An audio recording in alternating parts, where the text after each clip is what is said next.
Good day, I am Atika and we are from Group 14. The project title is Blood Sugar Management. Our project focuses on diabetes, a chronic disease that affects millions globally. If left undetected, it can lead to serious health issues like heart disease or kidney failure. We believe early prediction through data can play a huge role in prevention. This kind of project would be useful for hospitals or healthcare startups that want to improve their screening tools. The main users could be doctors and public health researchers, but even patients can benefit through mobile health apps. The key advantage here is being able to spot high-risk individuals early, which not only helps save lives, but also reduces long-term healthcare costs. Moving on to problem statement, the problem we're tackling is that diabetes often goes undiagnosed until complications arise. Using common health indicators like age, BMI, or blood sugar levels, our goal is to build a predictive model to flag at-risk individuals. This can really help with early interventions and better health outcomes overall. Hello, my name is Anisa and I will present you our project objectives and our project scope. Our project has three main objectives. First, to identify relevant risk factors for diabetes, focusing on commonly available health indicators such as age, BMI, or blood pressure. Second, to model a reliable prediction system using machine learning.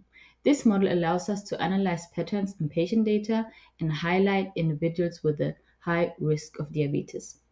Third, to evaluate the model's performance by using appropriate metrics to ensure that the model works efficiently in real-world scenarios. Our project falls under the healthcare domain, specifically targeting preventive medicine.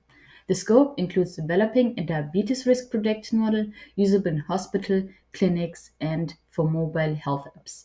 Since diabetes is often undetected until complications arise, early risk identification helps to guide timely treatment, improves patients' outcome, and lowers healthcare system costs. Description of methodology. It has three aspects. First aspect, obtain, which like the data set comprise both medical and demographic information.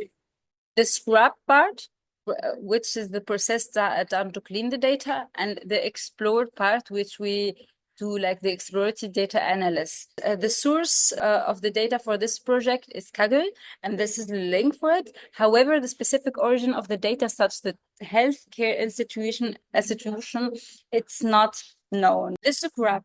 For that, we did 4 steps. First of all, we wanted to see like an overview of the missing values in the data. We did not find any missing value. Second, we checked the duplicates and removed them. Third, we just make a basic check to see the type of the data in each column. And fourth, we ensure that obviously no wrong values in the data. For example, if the BMI has a negative value, which was not the case. Explore part. First, we went with the describe function in Python.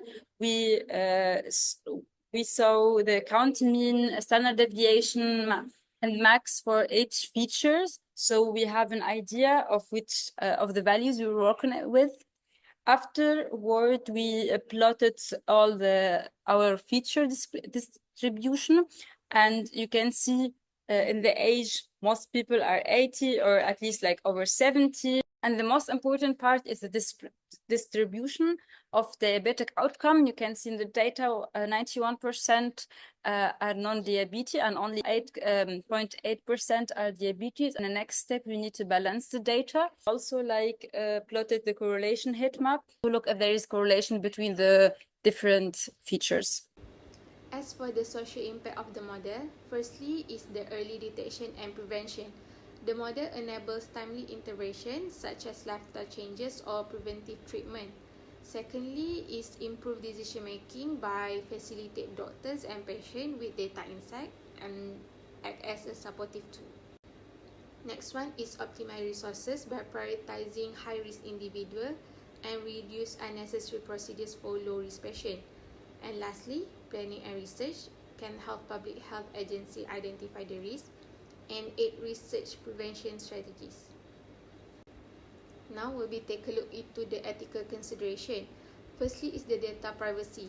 This data set is publicly available on Kaggle and is derived from electronic health record. We already reviewed the dataset and confirmed that all data is free from identifiable personal information. Secondly is the use right. To ensure the right, we will include appropriate citation in all academic or public output. Thirdly is biasness. The over or under representation will be later documented to mitigate bias. And lastly, clinical reliability. We will align the model predictive features with clinical literature. Hi, my name is Daniel, and I'll be presenting the literature review on the use of machine learning for predicting diabetes. So the first study reviewed 87 machine learning models for predicting diabetes complication. It found that random forest models had the best performance. The strength of its studies is that it covered many modules across the studies, and then the limitation, however, is that the most studies had high biases and lacked external validation. The next study reviewed research trends in AI for diabetes prediction. It found that traditional machine learning methods were more common than deep learning, and so the study gave a broad view of the research direction.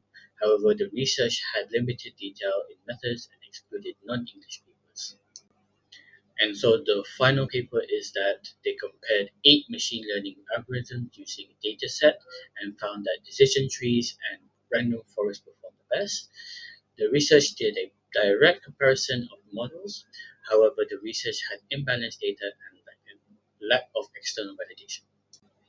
Here are some common limitations across studies. These are the references that are used for this literature